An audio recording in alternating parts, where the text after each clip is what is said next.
Well, g'day and welcome to day one of Start Strong 2020.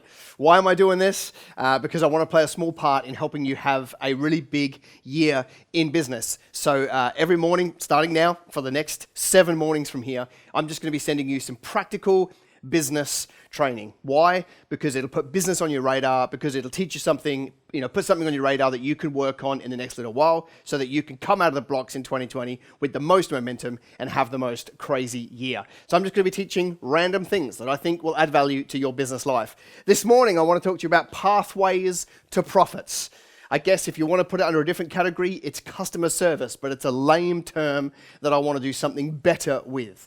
All right. So the way I would put it to you is this. If you've got a customer right now or more, then you've got a customer journey. So they first have an interaction with you somehow. They receive a letter in the mail, they see something on Facebook, you call them, they call you, they drop by your website, whatever it is.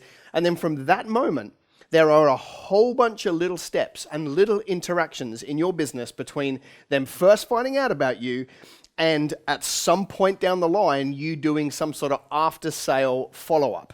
Now, some of you have a sales cycle that might be 5 minutes in a shop, and some of you might have a sales cycle that is 12 months with a high-ticket item. Either way, it's fine. It's the same process, but obviously, the shorter the sales cycle, the less steps in the journey. Bigger the sales cycle, the more steps in the journey. So I just want to kind of have a look at this pathways to profits. And basically what we're doing is we're getting into the shoes of our prospect, all right, and understanding from their point of view what matters most to them.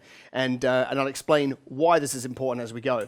Basically, the first step to this is to think through what are all of the little steps in the client journey, okay? So I'll just randomly pick one, a mechanical workshop. So let's say that somebody starts this client journey with a mechanical workshop from as simple as they saw an ad and they called up, okay? So what we do is we want to create a whole bunch of little boxes on a sheet, on a spreadsheet, however you want to do it. You can use Excel if you're one of those fancy people, or you can just literally jot it down in a journal to get started, doesn't matter. You'll probably have more steps than this, but basically, right, step number 1 is the customer called in. Okay, what's step number 2? Well, it could still be on that phone call.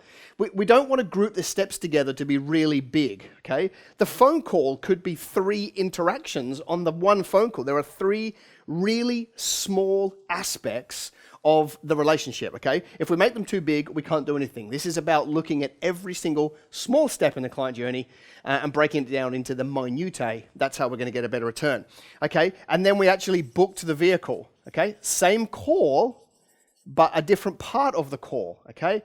Then we sent the SMS as soon as we hung up to let them know when they have booked for. And then they drop the car off, okay? So this could be a couple of days later. What happens then? They sit in the reception area while they're waiting. That's an important part of the process for mechanics. What happens next? We give them the loan car. What happens next? They leave. What happens next in the client journey? We call them to do the upsell of additional things that are an issue. What do we do next? They come back to collect their car. What's the next step? Next step is that they sit in the reception again. What's the next step? The next step is we run them through their invoice. What's the next step? They pay. As many steps as you can get. Okay, you've got to do the equivalent for your business. So basically, when we think about that pathway and that client journey, then we take a step back and we say, okay, I want to now make each one of these steps 1% better. I want to look at the experience that a customer has at this step, all the way through, and I want to tweak it so they have a better experience the entire way through our client journey. All right. So let's go an example. We send out the SMS rather than the plain old, "Hey Mary, your car's booked in for Tuesday 2:00." How about we tweak that and we go, "Mary, we're so looking forward to looking after your vehicle and caring for it like it's our own. You're booked in for 2:00 on Tuesday." Right? That's a 1% difference. What about when they drop the car off? How can we make them feel like they are really important to us? I remember one day I went to drop my Nissan Patrol off to a Nissan dealer, and they had like the red carpet with the kind of ropes on gold stands to kind of usher you into the office. And I thought, you know what? It's probably cost them $100, but it makes you feel like a rock star. Okay? What about when they sit in the reception? What can you do to make that 1% better? Well, you can get rid of magazines from 2006. That's a start. You can definitely get rid of magazines that have half-naked girls on them, or boys for that matter. Yada, yada, yada. How do we make it better? Do you put a TV up? Do you paint the joint so that it's not some smelly, damp little office? Whatever, whatever. How do you make it better? Okay, then when we give them a loan car, rather than say, there's the keys, it's the Nissan, why don't we actually take them to the car and say, da-da-da-da, da-da-da-da, take them through, okay? What about when we call them? How do we do that so that it's 1% better? When they come back to collect the car, yada, yada, yada. So we go through each one of these steps and we work out, breaking the business and the client journey down into small ones, how do we make this one just a little bit better? There's a couple of reasons to do this. First of all, it's honoring people, all right? You know, the way that you should treat people as they come through your business is ask yourself this question. If Jesus was to come through my business as a customer, would I treat him differently? And if the answer is yes, then it would be a good idea to work out how you would treat him differently and make that the standard for every single customer, okay? Second of all, people have a better experience, which means they tend to come back more often. And third of all, they'll tell more friends. This is a very commercial element of business because people spend more money more often and tell more friends about your company, and therefore you make more money. So why don't you literally grab your notebook right now, spreadsheet, however you want to do it, draw out your client journey. You may have more than one, different products, different services. Do it for as many as you want.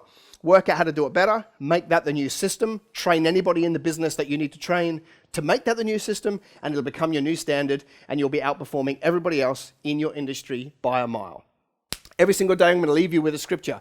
Today's is Proverbs 3:9. Nothing to do with what we're talking about, just a scripture of the day. Proverbs 3:9 says this, honor the Lord with your possessions and with the first fruits of all your increase. Goes on to say, and then your barns will be filled with plenty, and your vats will overflow with new wineskin. Are you honoring the Lord with your wealth, with your possessions, with your money? Just a simple question. I'll leave it with you to go and meditate, and I'll be back tomorrow morning with something very different but business related. Have a super day.